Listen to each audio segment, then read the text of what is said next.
Welcome to the Circuit of Success Podcast. The Circuit of Success Podcast. With your host, Brad Gilliland. Brad Gilliland, Visionary Wealth Advisory. The Circuit of Success Podcast. Let's start the show.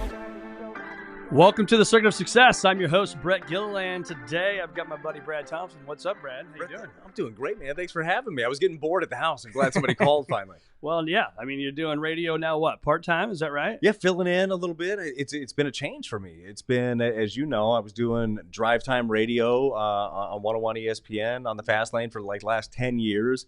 This past year, doing more baseball games with the Cardinals, which I had a blast doing. Season didn't go exactly as planned, but I had a lot of fun doing the games. I'm sure we'll get into that. But I scaled back my work on that side, so now I'm not doing that every day, and I'm reintroducing myself to the family in the off season. My dog's not barking at me now, so that's good. Who the hell is But this it's been guy? a change. Yeah, it's been a big change. It is a big change, man. Well, you are a blast, as I've told you a million times, to watch on the television. I think you do a great job with the games, and even despite the season we had, it was that's got to be tough, which I'm going to ask that later. But for those that don't know you, 2006 World Series champ, ESPN Radio, as you mentioned, announcer for the St. Louis Cardinals.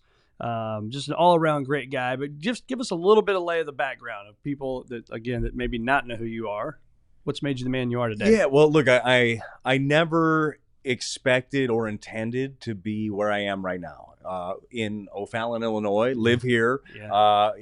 In the media at all, that was never a thought. I was a kid who grew up in Las Vegas, Nevada, and I just love playing baseball. And you generally hear people's story of how they made it to the big leagues, and it's oftentimes the same story. It's like, oh, he's the best player on this team, the best player on his high school team, two-way player, hit home runs, played shortstop. That is not my story, like, at all. I don't think I was ever the best player on any team that I played on, and I'm not talking about any big league teams like Albert Pujols and all these guys running around. I'm talking about like Timmy that picks his boogers. Wasn't even the best player on that team growing up, but I always loved it, and I always worked hard, and I was just always there. Like, and I think that's one of the biggest things whenever I have an opportunity to talk to kids. You don't have to be the best player on your team. You don't have to have the best skill set.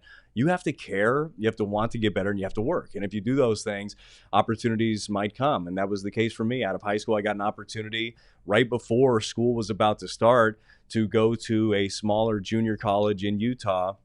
At the time, Dixie State College, now Utah Tech, a D1 school now, but a junior college back in the day. And snuck on there, did well. After my second year there, ended up getting drafted by the Cardinals, and it was just kind of a whirlwind. Spent 2 years in the minor leagues, and a month into my third year, got called up to the big leagues and made a career out of it. And it wasn't the easiest. I'm well-traveled, Brett. You know that. I know the way from St. Louis to Memphis really well, big leagues to AAA.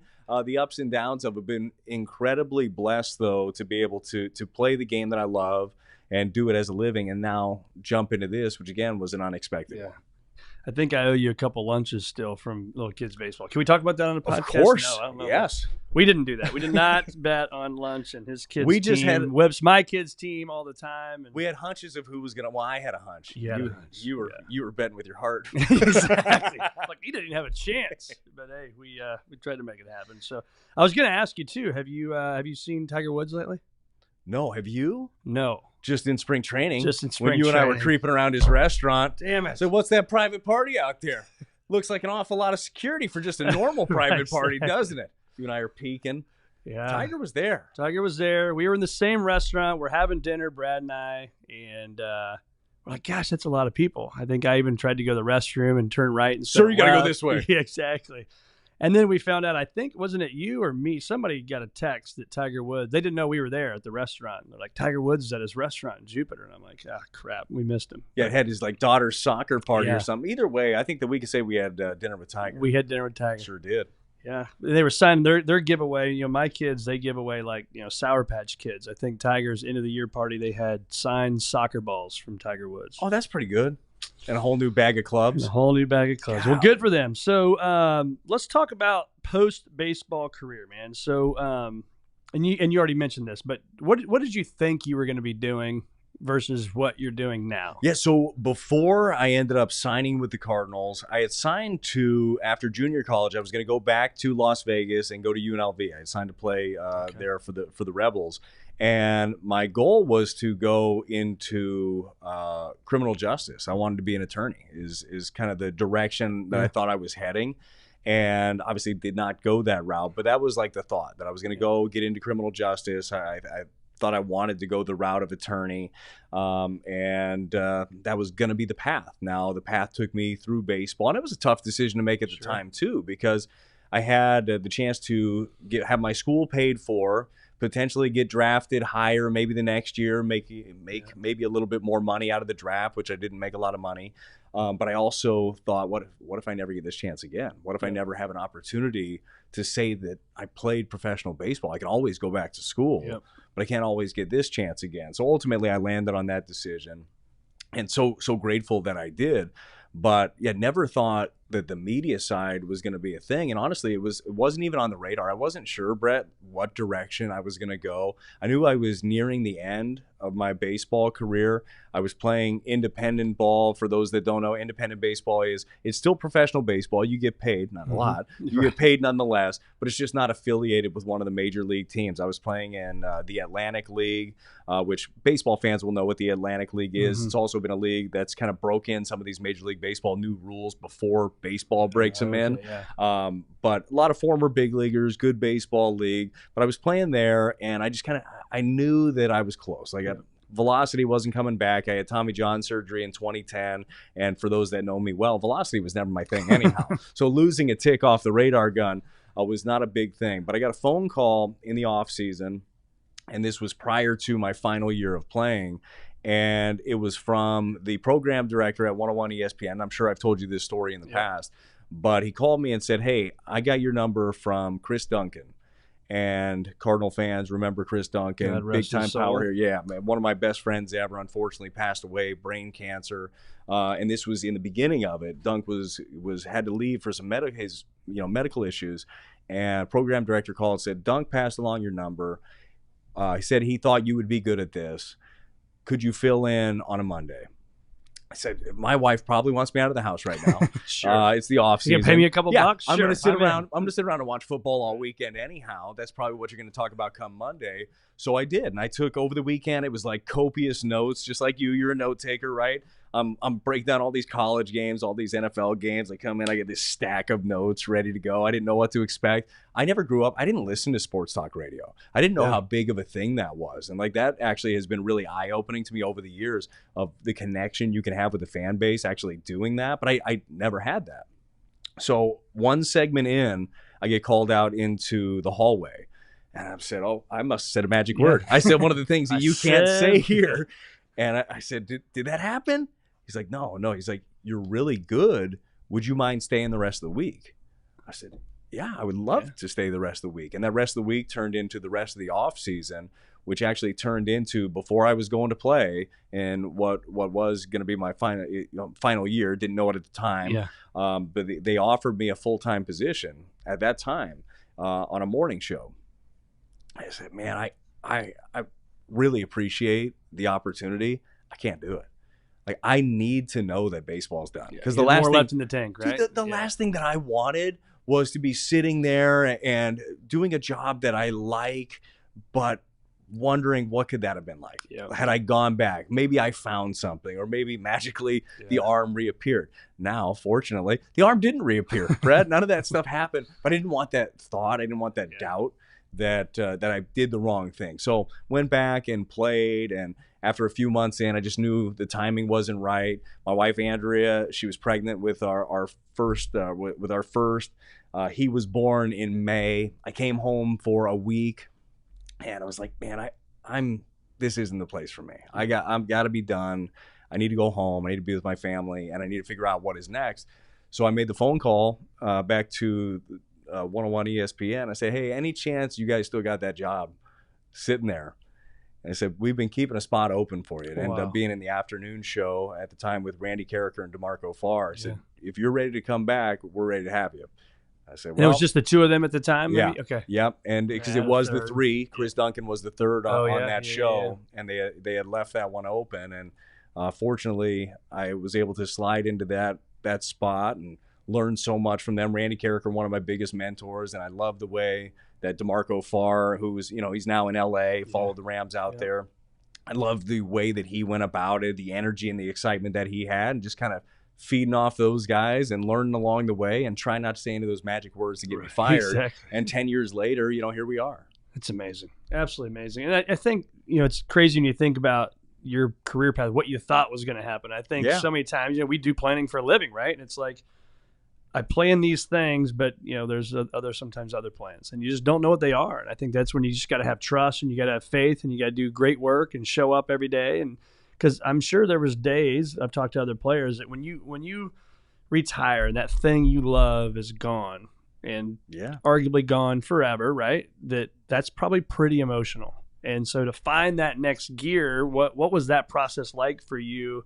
To find out, and obviously you landed into that, but was there that emotional thing where you had to think and journal and dream and do whatever? Oh, huge. I still remember very vividly the drive home. So middle of the season still, and I had given my manager the heads up, just told him, I say, hey, I'll stay here as long as you need to find a replacement for me, but I got to go. I'm ready to go home. He tried to talk me into being the pitching coach. I said, I can't. I gotta. And what town was that again? This is in Somerset, New Jersey. Okay. So said, be on the staff. Andrea was here. She was here. Yeah. She was here. Newborn son is here. Yeah. So it was flattering that they wanted to keep me around and wanted me to be around the team, and maybe that would have started a new passion. Maybe that would have been coaching and going from there. But my heart was here, right? I had to go home. But I remember the drive. It was so bad. I'm calling everybody, calling family, calling my wife. That's it. They said last road trip. So it's emotional, right? When you're going through it, but you also know, when something's over, when it's time to move on, and that's where we were at. We were at that point. So when it comes to finding a passion for a new thing, whatever I do, I try to jump into. I try to just the energy, the enthusiasm with it, whether it's doing radio, it's doing an interview, it's hanging out with the family, try to jump in. There are days where maybe you don't feel like that, but it's amazing if you come in with that attitude, as you very well know, that's how your day starts going, right? So I kind of poured into it, and it started when I got that phone call. Like I said, I've taken the notes, and I'm saying, if I'm going to do this, I'm going to do it. I'm not just going to show up. And I've seen this a lot now, especially being in the business. You see a lot of former athletes show up and say, I played, I got this. Yeah. And then you're talking to him for a little bit, or they're speaking, and it's like, he doesn't have this. It's very obvious that it's not an easy thing to do. I think a lot of people at home are saying, it's easy. I watch sports. It's easy to talk about sports. Sure. Sometimes it is. Other times it takes different little avenues or nuances to get through it. So. But it's also you got to know when to talk. You got to know when your voice goes up, down, right? There's more to it than just I know about all this stuff. Well, and that's something that you learn as you go too, and that is something that I've had to learn a lot more with the TV side of things as I've been doing those ball games for the last couple of years. Is the picture is there on the screen, so I can't be talking about something that maybe even I care about it a lot. Whatever, I've got a good story. If they're showing on the screen, it's Miles Michaelis or it's whoever, that's who we're talking about, or that's what the story is at the time. You have to know when to get in, when to get out, but it's reps, and it's caring about that, and it's realizing when you mess something up, because in my line of work, I know when I mess something up. It's very evident. Usually there's a producer in your ear saying, what was that? Don't do it. Nothing. But you care enough to fix it. And just going back to the jumping into a new thing, and this is another thing I like to tell kids when I get an opportunity, or adults, it's a good thing to remember. You never know when an opportunity is going to come your way. Yeah. You never know. Nope. You know when one passes you, though. Know when something just walks out the door and say, I should have done that. So I want to be ready for that. I want to be ready for whatever that next opportunity is. Yeah, and I always talk too about the old paralysis by analysis, right? You could have that opportunity, but so many people will go back and they got to think and think and think, and then what happens is they think themselves out of it, right? This is a great idea because of A, B, and C, but then that negative thought up here in our mind says, well, I can't do it because I'm this and I'm that. And I think so many times what I try to help people with is just take action. That's one of the circuits on the circuit of success. Take action.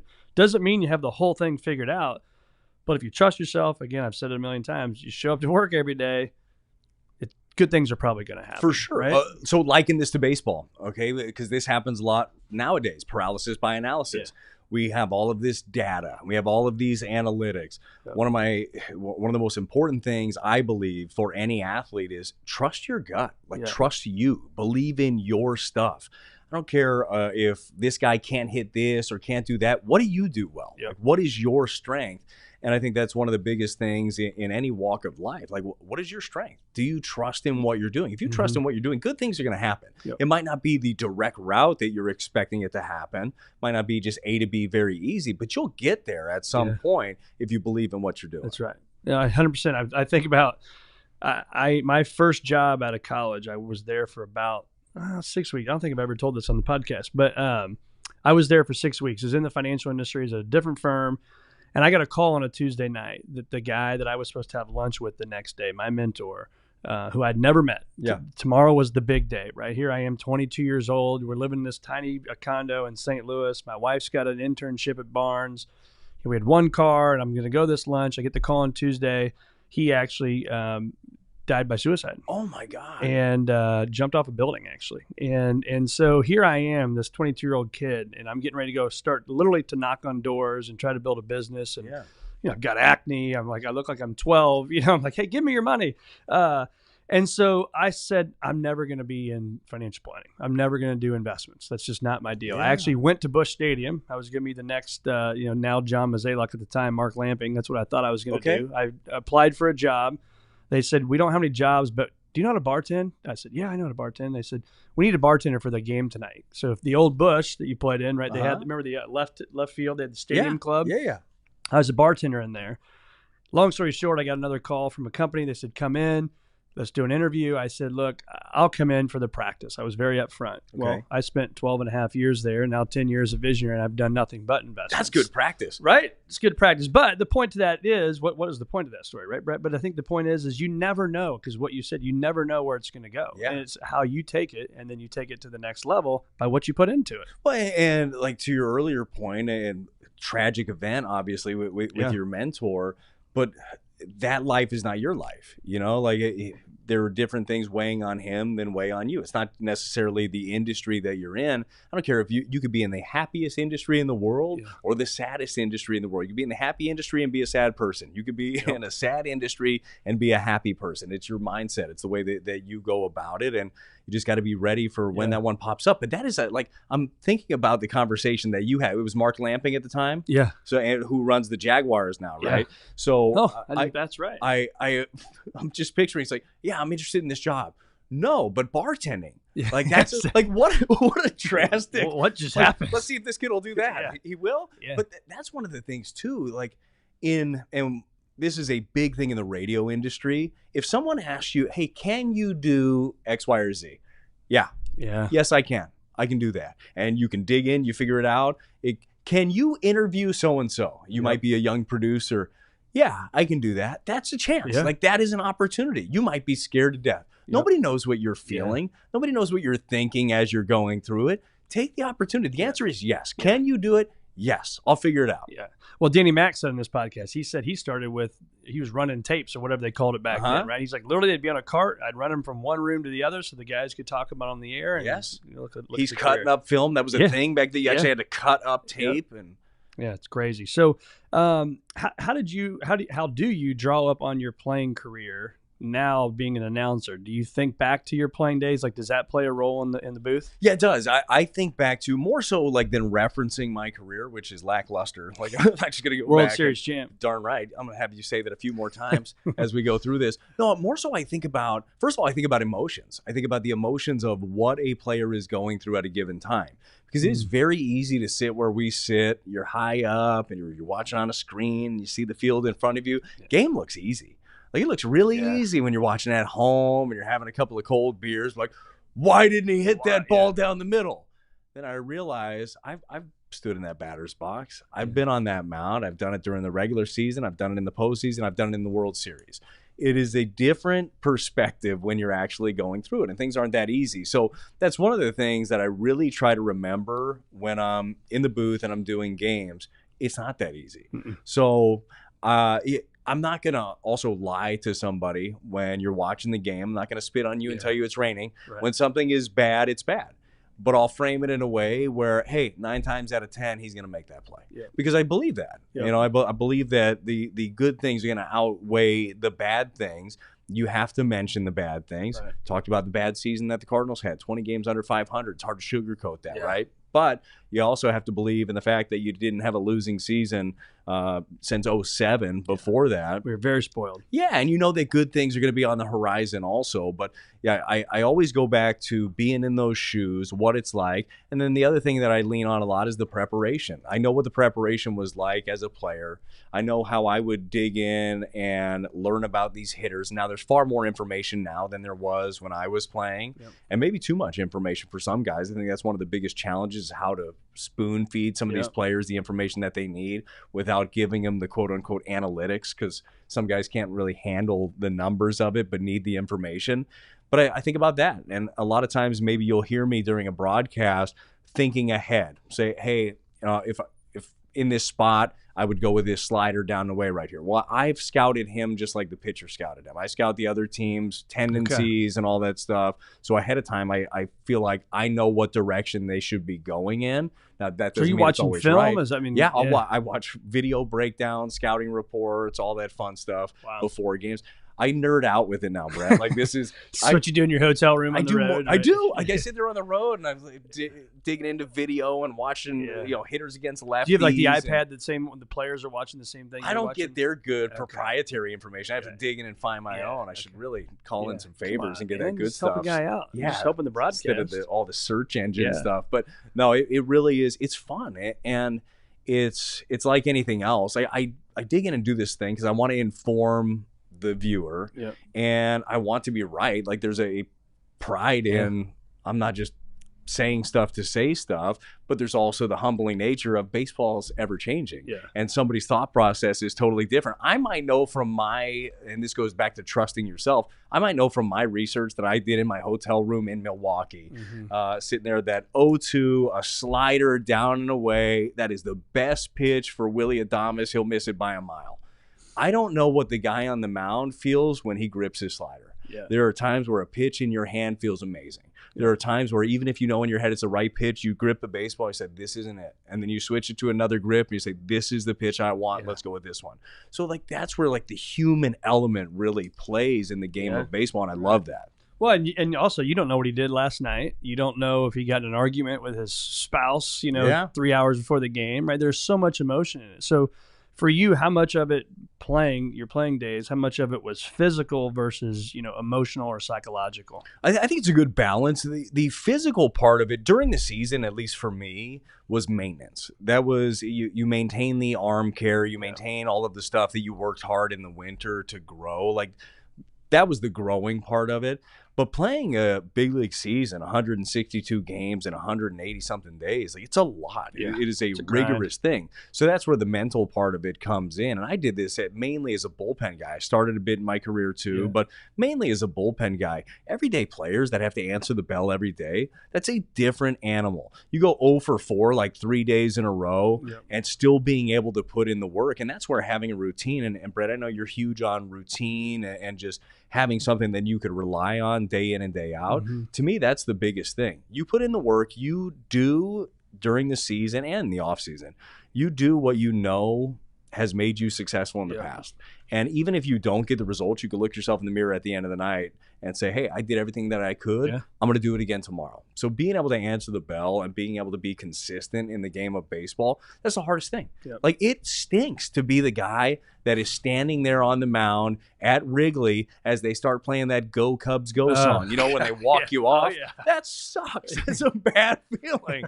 You got to be ready the next day. That next opportunity might be there. And oftentimes managers, just like any manager in any business, will likely put you right back into that situation again to see how you react to it. Are you ready for it? And I always wanted to be ready. My ADD's kicking in, so I'm bouncing between your playing days and your booth. Too. Okay, good. I made me think. You told me a story one time. I thought it was hilarious. Your Scott Rowland story. I think you probably know where I'm going. There's a lot of Scott Rowland stories, and you were fortunate enough, I think, to go to the Hall of Fame thing, right? I didn't go to it. I was Okay. working Okay. working the games, but I know what But story you know you're which one I'm talking about? Yeah. So- Let's be honest. I helped Scott get to the Hall of Fame. All those rockets that I gave up down the line that he made these highlight plays on. No, it was an absolute honor to be teammates with Scott Rowland. And when I got called up to the big leagues, it was 2005. It was a little over a month, I think, into the season. And I still remember walking in Busch Stadium. And it was, Busch 2, older stadium. I remember the doors opening like it's a movie scene. Albert Pujols is walking this way. Matt Morris, Scott Rowland, Reggie Sanders, like guys just like legends. Yes. I mean, it was I was like a kid. I was like literally like a kid. I was 23 years old, baby face. They barely let me in the stadium. They had to get somebody come in. Nobody believed Who the hell me. is this kid? Nobody believed that I actually played. They laughed at me. But the Scott Rowland story is when I did make my major league debut, it was Mother's Day 2005, and I remember jogging in from the bullpen, and I think I made the mistake of looking around, even though they say you should soak up the moment. Yeah. Sometimes maybe you should be laser focused. I don't know. But I did this one. I started looking around. I'm like, oh, my gosh. I mean, packed. 48,000, 50,000 people. Packed. Yeah. And surrounding you, too. You know the difference in the stadium. It was loud, and it was all the way around you. And I get in. I throw my warm-up pitches. Last pitch I throw to, it was Yachty. Throw it to Yachty. He throws it down. They throw it around the horn, and your third baseman comes creeping in. He's the last guy to receive the ball. Third baseman, obviously, the Hall of Famer Scott Rowland. He has the ball, and he's holding it in his hand. And he looks at me. He looks around like I did earlier. He's like, hey, your parents make it in town? I go, no, they're not here yet, Mr. Rowland. They'll be here next week. Rowland. I think I Mr. Rowland him. He goes, man, a lot of people here, huh? Well, good luck. And he flicks me the baseball.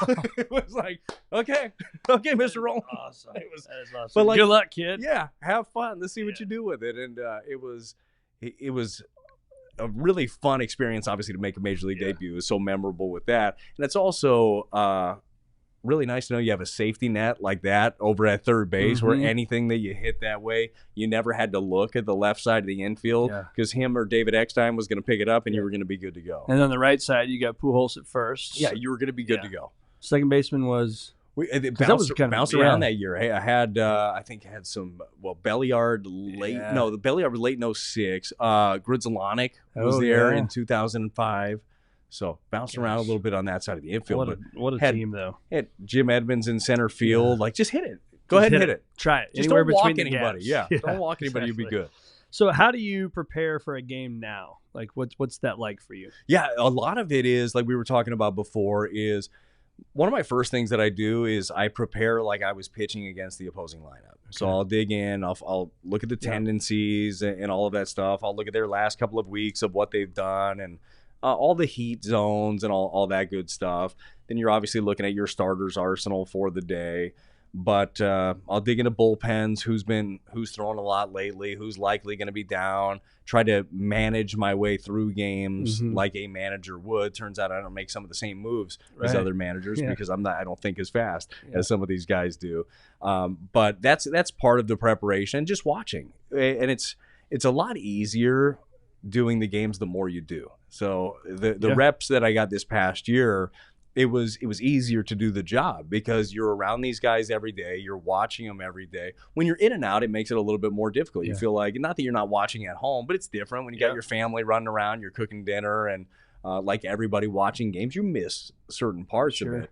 But the repetition part of it just makes it big, and that's one of the other things. When I'm around, I want to be around the players. They're the story. Like it's not about me. It's not about what I did. It's not about Chip and I's banter back and forth. It's about what are these guys doing? What are they going through? What are they working on? And that is a lot of the preparation is in being around these guys and getting that information. And I think, too, that prep shows, and obviously you love what you do. And I think I know about you the same thing. You take lots of notes. You prepare. That's important, and that comes across on the microphone too, right? But I talked to Chip Carey. He was on the podcast, not to keep name-dropping podcast guests, but he said you were one of the biggest biggest helps for him to embrace being in the St. Louis Cardinals, right? You got a new guy. You're replacing a guy that's 24 years everybody loved. That was tough, but he said that about you. So what was that relationship like for you and Chip? And then I came into the booth with you at spring training this year, and it would have been nice to know that he's like 6'6". Oh, he's enormous. I had no idea. He stood up. I'm like, oh, okay. I feel like I'm hanging out with Fredbird again, too. Yeah, except for right. Chip talks a lot more. Exactly. So what's that like for you, you guys' relationship? Yeah, it was really amazing how quickly things clicked, like between him and I. And hopefully that's something that really comes out on air. Really close, really fast. Now, had the good opportunity to meet Chip over the years, last couple of times. Okay. And you know how close I am with Danny Mac. Love him to death. And Dan was one of my biggest advocates of doing more games and helping me and really mentored me through a lot of things. And I know that there are going to be a lot of big things to come for Danny Mac as well, but they made the change, and I don't think that you could have picked anybody better than Chip Carey. If you were going to make that change, the personality is fantastic, his energy, his love of life, and like that's easy to feed off of. Right. So when you have a couple of guys that have that sort of energy, I don't care if you're down 10-0 in the first inning, you're a fan. Do you want to listen to a couple of guys just beating a dead horse early on and negative and down in the dumps? No, like at least I don't. No. And maybe some fans do, and I do get that. I get the pushback of you're too positive, you don't say anything bad. Like maybe to a certain extent. Much rather hear that. But I'd rather just be happy too, instead of. And again, I'll talk about the bad things that are there. I'll spin them positive somehow or another because I want this to be entertaining. I don't want you to tune into a ball game. You're down 5 runs, and you just go, I want to watch Jeopardy. Yeah. Don't forget that. Yeah. Stay here. Yeah. We'll have some fun. These guys are going to put on a show for you, and let's entertain. Like at the end of the day, it's still an entertainment business. Like I mentioned, the players, the coaches, that's your product. That's what we're watching, and that's what we're propping up. But our job in between all of that is keep you engaged, keep you loving the game, keep you loving the Cardinals, wanting to come back. And I want to build that relationship. One of the biggest compliments that I can get is when I meet people, I said, man, I love listening to you guys. I would just love to have a beer with you. Like I want to build that relationship where I'm like part of your evening. Well, you're in everybody's home. House. Yeah, every night. Which is creepy. Yeah, really creepy. When I talk to kids, I say, hey, I'm the voice that puts you to bed at night. Yeah. Like that's not wrong. I mean, that's what Mike Shannon was, right? Joe Buck. Like I want to be part of that. And it's fun to be part of such a legacy like that. And certainly we have so many great people that work around it. You look at the radio side of things with John Rooney and Ricky Horton and Mike Claiborne. They do such a fantastic job. Yeah, Chip is great to work with. Jim Edmonds is every time I listen to Jim, I learn something about baseball. He's just got an incredible baseball mind. The entire crew that works over there is great. Al Raboski has helped me out a ton. That's one of the biggest things that I've been so pleased with and just honestly really impressed by is how that whole group has embraced me. New guy coming in. It's a competitive industry. There's only so many of these jobs. Taking a lot of there's only so many reps that are out there, and specifically talk about analyst guys. Rick Horton and Al Raboski have been my biggest helpers ever. Yeah. Like if I have a question about something, I can call them up. They help me out, give me advice. It's been how cool is that to think about their character? Because I mean that you're taking games or reps, as you say, away from them, right? And it's like here they are still helping you. Do you think that's? Go ahead. No, I was gonna say that's baseball. Yeah. Like that is the mindset, or at least the mindset of the great ones. I'm trying to pass this along. Yes, I want to do this as long as I can. I'm talking about at a baseball level. I want to do it at the highest level, and I'm trying to keep my at-bats, keep my innings. But I also know that someone helped me get here. Yeah. And I want to help this guy get to that spot. And then that guy is going to help the next guy. Yeah. And that's something we've been so blessed with in the Cardinal organization is they've passed these things down. And you've passed down what it means to be a Cardinal and what it means to put on that jersey. Those things don't happen if you don't have players helping each other. And that's actually what I was going to go with. Wearing the birds in the bat as a player, now wearing, quote unquote, wearing the birds in the bat as an announcer. You work for suits. That'd be a nice suit. Nice suit. Yeah, we'll see get those custom made. Somebody will be listening, a custom suit guy. Get Brad a suit with custom bats on it. What was I saying? The Cardinal organization. So obviously you don't necessarily work for the Cardinals. I think that's okay to say that, right? Yeah, you work for Bally's. Yeah, you're an employee of Bally's. Yep. But yet, how much does the Cardinal organization run through Bally's deep into you guys and all that stuff. Yeah, I think it's a partnership. Obviously, and I don't even know what the logistics of it are, but I believe that the Cardinals are in on ownership of that too. Like they have they bought into that.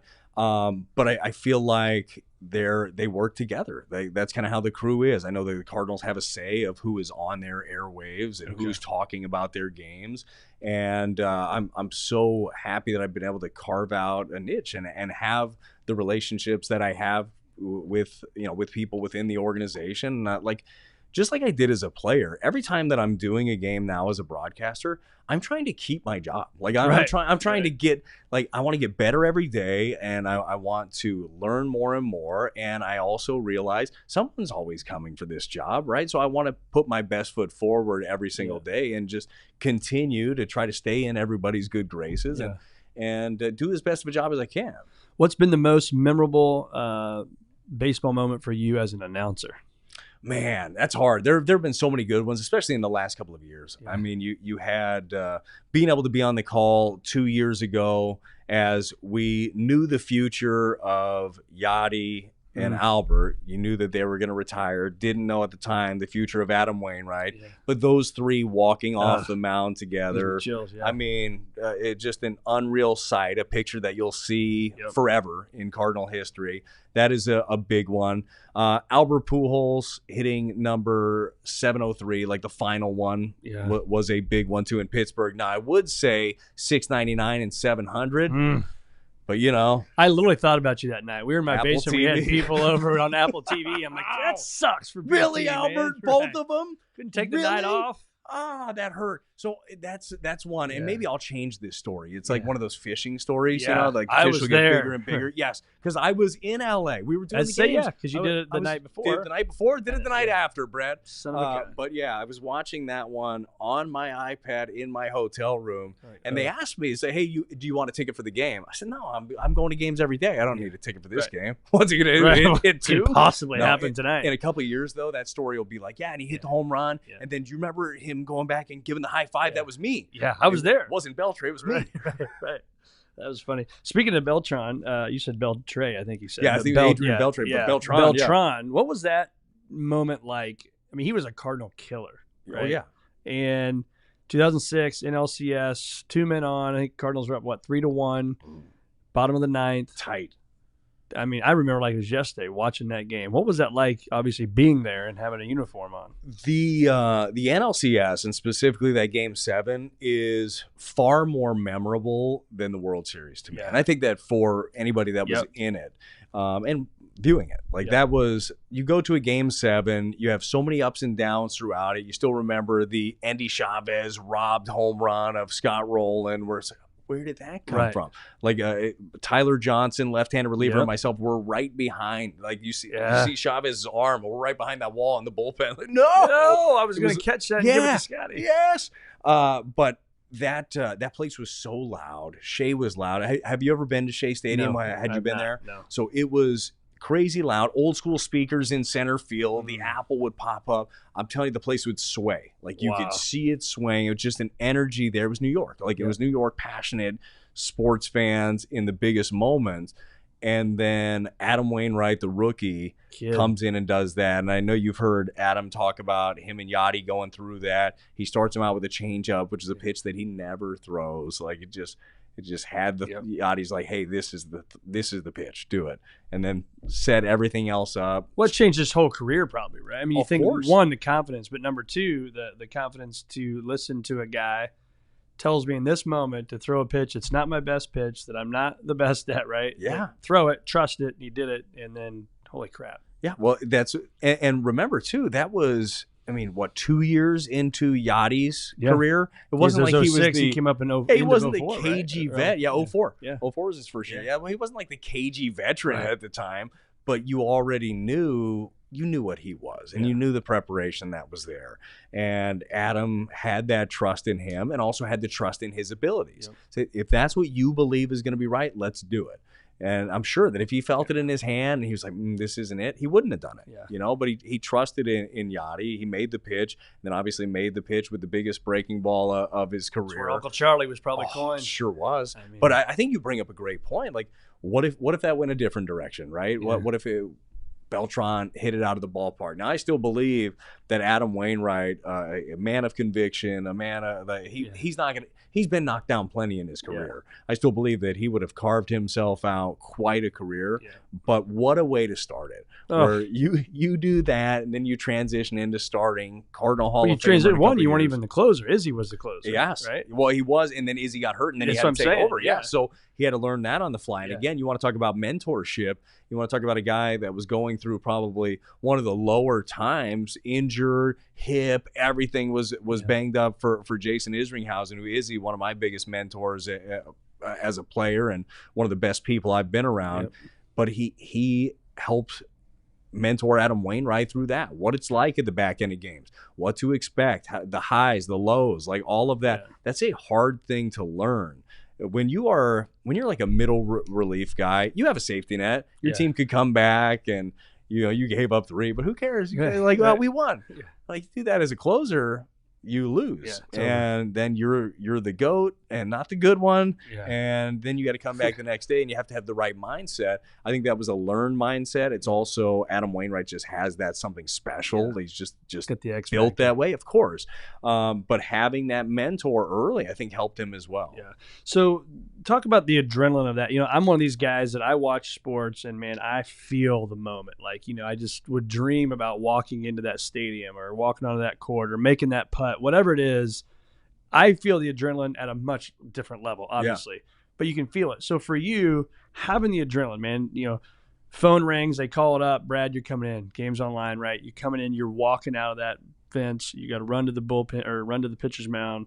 Like that adrenaline, explain that adrenaline, and how hard was that to know that you'll probably never feel that adrenaline again. Yeah, look, aside from the camaraderie, and thankfully in the job that I have, I get that. I still get that around the ballpark, hanging out with the guys, like the broadcast crew is our own team. We all hang out, everybody on the road, go out. And so I get the camaraderie part of it still. The adrenaline aspect, I have not been able to find that in life. Like, I don't know what that is. And you brought up the perfect example of the phone rings. Yeah. Like Pavlov's dog. It's like, is it me? Is it me? Is it me? And then it's you. It's like, boom, get up, start throwing. Gosh. It's such an amazing feeling. It's such an exciting feeling. And everything just starts beating a little faster, right? But it's still controlled, but it is energetic. It's exciting. And there are things in my life that I'm excited about. There are plenty of things in my life that I'm passionate about. There are not too many things that I have found. And maybe that's your next big idea, Brett. You find that adrenaline factor. How do you get that going? But I do miss that. I miss that energy of going in, and then that feeling, and honestly, even the bad days, right? It's a different feeling. Like, you went out there and you gave everything that you had in what we all know is a game, right? Yep. There are bigger things that are going on in the world, but in your world right there, just like anybody that is going to their job, that's your world. That's a big deal. Others might not look at it as a big deal, but to you it is, and it should be. When you put everything out there on the line and you just let the chips fall where they may, like, that's a freeing feeling when you have that. It's incredible. See, I'm trying to think the next question I wanted to ask here. So how did you you talked about the camaraderie. How do you stay a student of the game with what you're doing now? And you've kind of touched on that, I guess. Continually watching stuff. Yeah, you have to keep watching, and you have to be willing to change too. Yeah. I mentioned earlier some of the data and the analytics, and I'm sure that a lot of baseball fans, and especially in St. Louis, you've got an old school baseball fan. Right. You've got, Bob Gibson, Lou Brock, Ozzie Smith, legends. Legends. And like, that's the style of baseball that you like, is throwback and old school. Things have changed. Okay.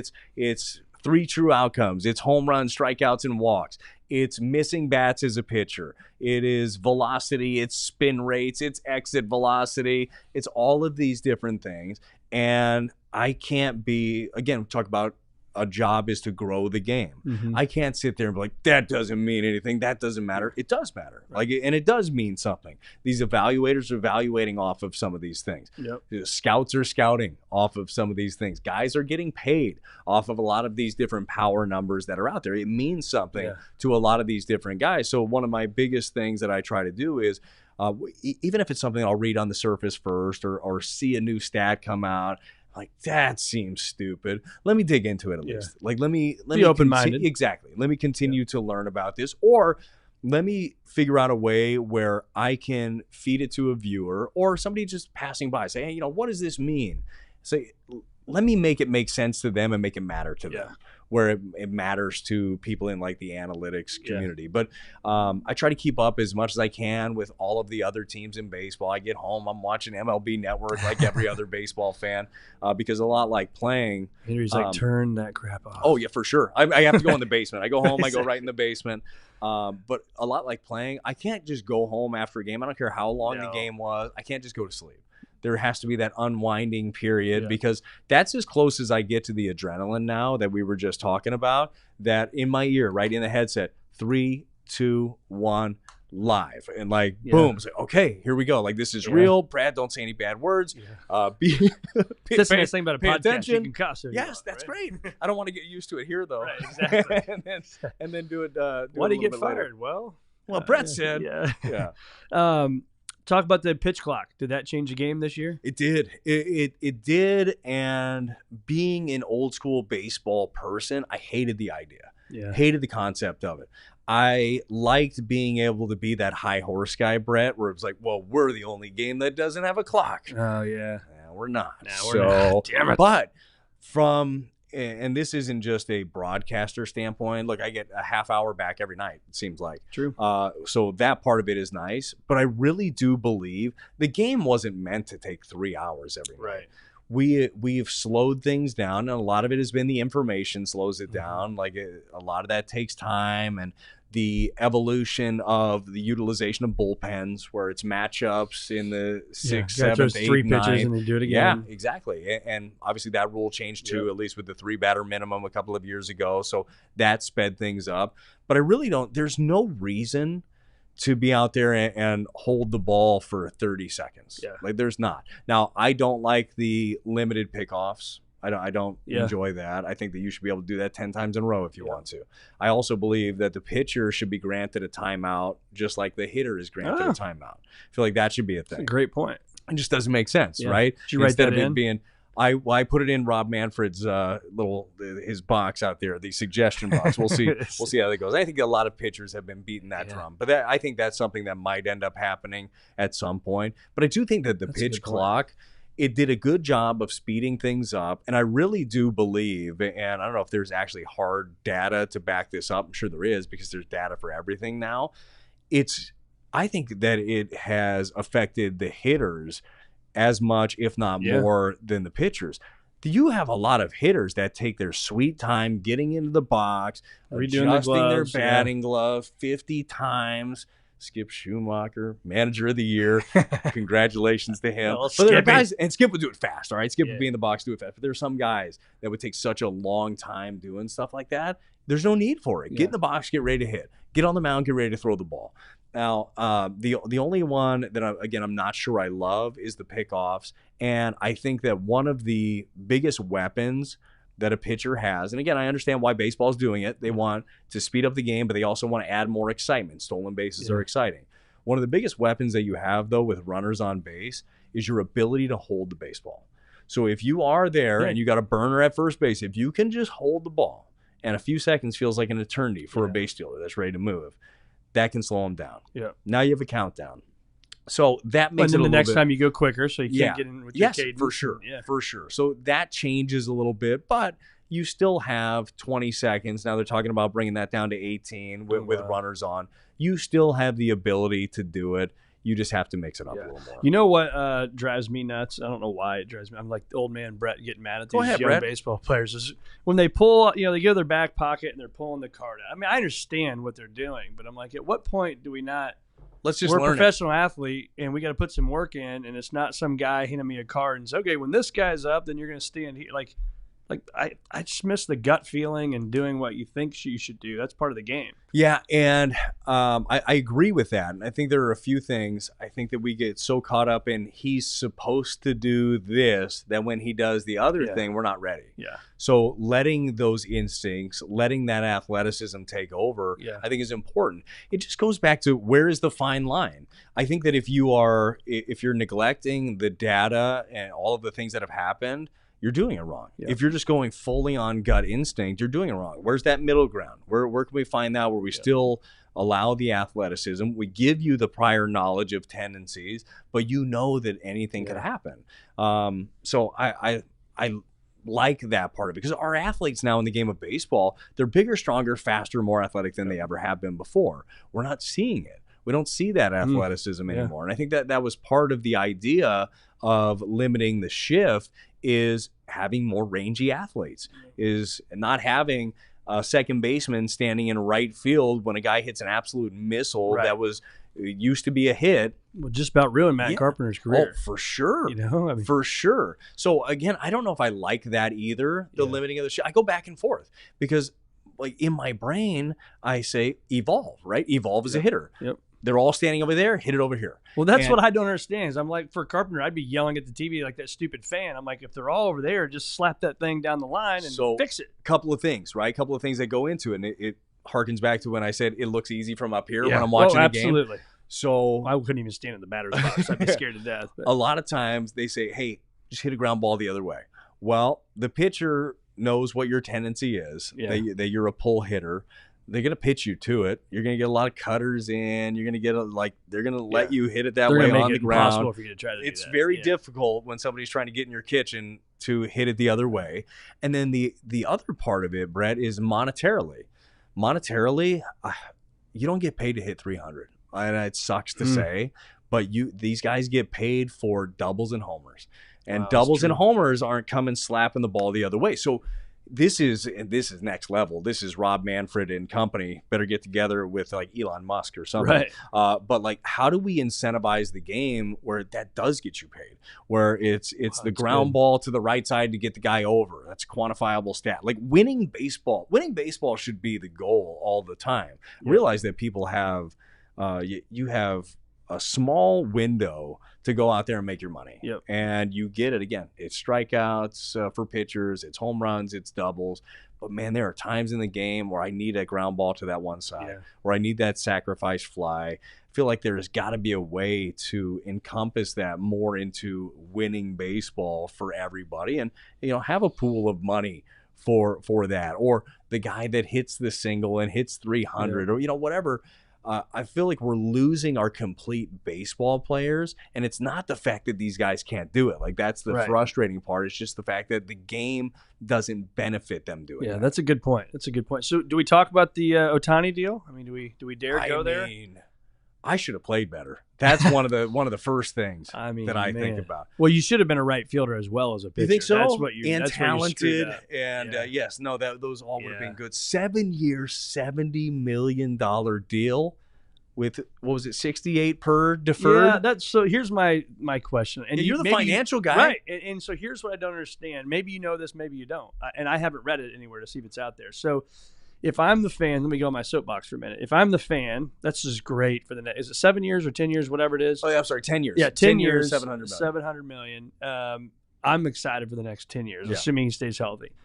But what about the 11th year, right? So now the guy's getting paid $68 million to not play for you. They talked about Bobby Bonilla, like his deal, right, with the Mets. Yeah. Remember that one? Yep. Still getting paid, I think. But point is now I'm paying $68 million. So number one, I don't know if I like that as a fan. But number two, as the financial guy, Ohtani is, I'd rather have my $70 million today, because my fear would be, what if they're not around? Obviously, the Dodgers probably aren't going anywhere. But that's what you got to think about, right? What if they're not there? So I don't know if they buy an insurance policy on that, but he's putting a lot of trust in the Los Angeles Dodgers to pay me in 10 years. Brad, I didn't even think about that.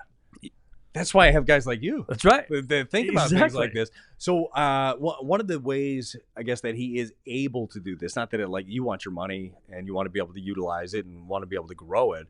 I guess one of the ways that he's doing it, they say he makes at least over $50 million a year off the field. So that helps. Okay. I didn't know that. To be able to do that. I figured he wasn't going broke. No, but chances are. I think I was looking at this the other day. I think that with the $2 million that he's technically making, as you and I were talking before the podcast, though, like it'll cost more, or it'll look like more, at least when they do the luxury tax or whatever. But for the $2 million that he's making, I think he's like the 10th or 11th highest paid player on the Dodgers right now. Like it's kind of a silly figure that is out there. But I don't know. I don't know how this shakes out at the end of it. I don't know how it works out for him, but I do know it allows the Dodgers, a team with a lot of financial flexibility anyhow, obviously, to be able to sign a deal like this. At some point, you're going to have to pay the piper.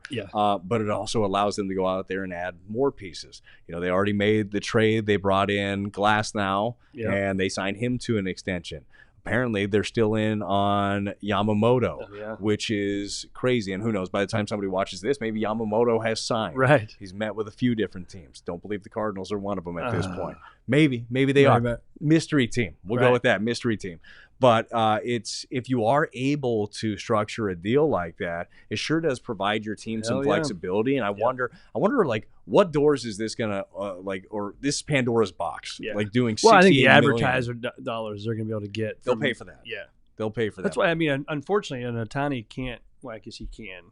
But to come to St. Louis is going to be hard versus you got to be in L.A. or New York for that amount of money. You would think. You would think so. Yeah, right? you would think so. So I'm interested to see it. Like I'm looking forward to. You think about that lineup. You think about three guys. You got three Hall of Famers in a row. You got Mookie Betts, Shohei Ohtani, and Freddie Freeman. Stop.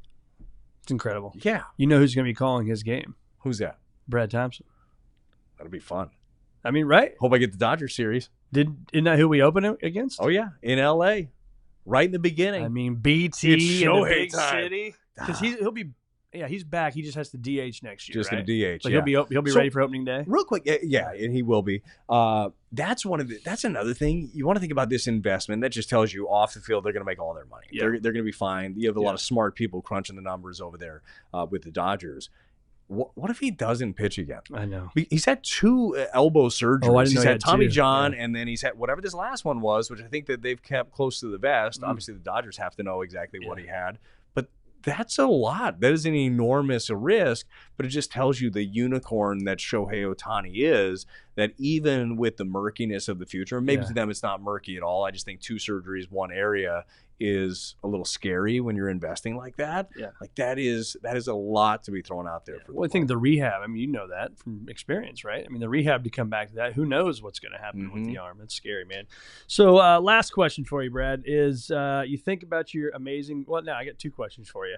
One of them is about your kids. What do they think? Obviously Dylan playing baseball and stuff now. I'm sure your daughter pays attention to that stuff. And what do they think about dad, doing what you're doing now? Yeah, they're finally at the point where I think that they understand what it is that I do. And as I mentioned earlier, my son was born tail end of my career, wasn't in the big leagues anymore, so he never got to see that. And he never, my kids never got to come to the field with me and go play on the field, like stuff that I got to see all these other guys do. Where I was like, look at these old guys and their kids.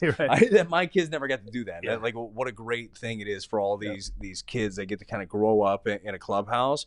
Well, they kind of get a little bit of that now with me doing what I do. They can come up to the booth and kind of see what that is like. But I hope they think it's cool. There are downsides to it, right? Like any other job. We were talking about youth baseball earlier. Unfortunately, the youth baseball season, which like if perfect world, if I weren't doing that, I'd be coaching all the time. Like that's it.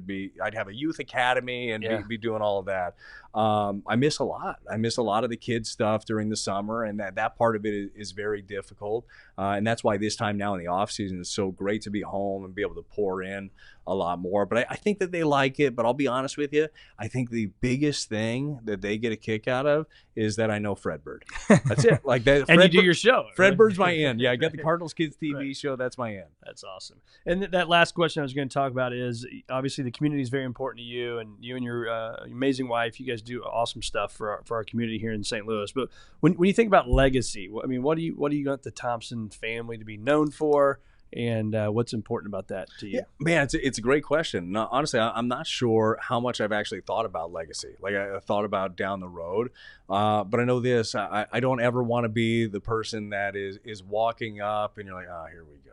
Yeah. Or like I want to be somebody that leaves when somebody thinks about me or what I do, like they smile. Like and I want to bring excitement. I want to bring happiness, and I want to be able to give back. And I think that is important, Brett. And I know that's something that you and your wife do a ton of in our community, and it's something that I would love to just build something more than the right here, the right now, the this game. And, that's kind of a process. But I think it's also a great example. You've got, a young family who are learning how important that is, that it's more so than just the I am doing this right now. It's like, no, what are we doing? Yeah. What are we doing as a community, as a people? So I'd like to continue to grow that. But I think that any way that I can help in the community, I like to do. I like to be around, and I like to just be a part of things. And it's special being here, being a part of a community. St. Louis and the greater St. Louis area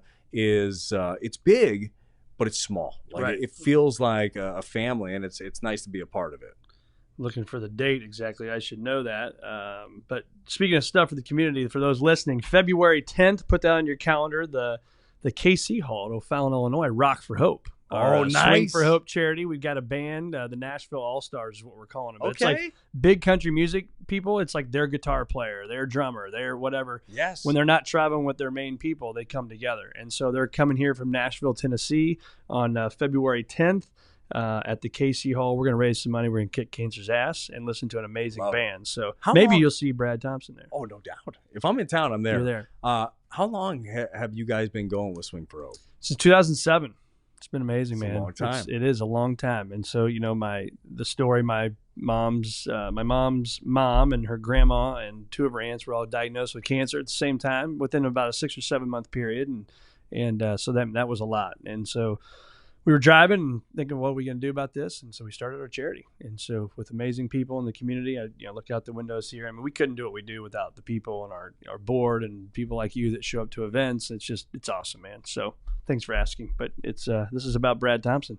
2024 season, what are we predicting? More wins. Yeah, more wins. That's what we're calling. Look, the Cardinals, they made some additions, and I know a lot of people joking around. It's like, man, they got older. Yeah. They got better, is what they did. And at this point, 3 additions to your rotation. Sonny Gray being the headliner, who I think is a fantastic pick. You get a 3-year deal for Sonny Gray, a guy that knows exactly what he's doing. I think that he's going to be great. Second in the Cy Young voting last year. Lance Lynn and Kyle Gibson add certainty in the middle of your rotation, and especially Lance Lynn. And Kyle Gibson adds leadership for sure. But Lance Lynn adds an element that you didn't have. Somebody that a little porcupine, a little bristle in there that will push back. And I think that's an important thing to have in a clubhouse. So I know that he's going to add that. Yeah. You picked up a couple of bullpen arms, one in a trade with Boston, other in the Rule 5 draft. I don't believe that they're done yet when it comes to the pen. So I'm excited. I'm excited to see the young guys. I want to see year 2 of Jordan Walker. Yeah. Can't wait to watch Mason Wynn, man shortstop, for a full season. The kid is So he'll start. They already said that? Yeah, I believe so. Yeah. Like, that's the plan, at least, that he'll be the guy. So I'm looking forward to that. Goldie and Arenado, another year with those guys. Like, everything is right there for the Cardinals to compete and hopefully win the Central. Other teams have been pretty quiet in the Central. I don't expect the Cubs to stay quiet the entire time, other than hiring Craig Counsell away from the Milwaukee Brewers, which is crazy. Your own division, isn't it? Yeah. Well, especially how much money they paid him, right? Yeah. Gave him a $40 million deal over 5 years. Pretty impressive. So you would believe that they're not done adding to it. But I think that they should be competing for the division this year. Yeah. And I know Cardinal fans hate to hear it because they want to talk about building what the Dodgers built, right? Yeah. Go out and just spend all of this money. But it is very true, and I think the Dodgers can tell you this too, as they don't win the World Series every time they get there. Get into the postseason. Get yourself, and specifically win your division. Win your division. And you never know what's going to happen when you get into October. So that's the hope this year, that we have a deep run into October. I think you got the right pieces to do it. And I also know that you have the right prospect capital. If you get close to the trade deadline, you believe that you're a piece short, that John Mozeliak, Michael Gersh, they can go out and make a deal like that. That's awesome. Where do our listeners find more of Brad Thompson? Right here on this podcast is where you find I'm hopefully be doing a lot more games on Bally Sports, doing a lot of fill-in work on 101 ESPN. As I've scaled back, but I can't stay all the way out. Andrea doesn't want me home all the time, Brad. I got to be able to get out of the house. So hopefully you hear me popping up a little bit more here this new year. Man. Thanks so much for being on the Circuit of Success. Awesome having you. I think you might be the only 3-time guest, because you were. I looked at this last night. We did this in April. I started this February 6, 2017. You were on in April of 2017. I looked, so our kids would have been like 3. My fourth and your oldest would have been 3. And then we did, which was a blast for me. Hopefully it was fun for you all. Me, you, Jason Isringhausen, Kyle McClellan, Jason Simon Tachi, and Brian Jordan. That was a fun one. That was awesome. We were all at home. Remember that? It was Yeah, supposed to the be big opening Zoom one. day. Supposed to be opening day for the Cardinals, and we had an amazing, hour and a half, 2 hour deal. So that was awesome. So, brother, thank you for being with us again. It's awesome having you. Thank you for having me. It's an honor 3 times.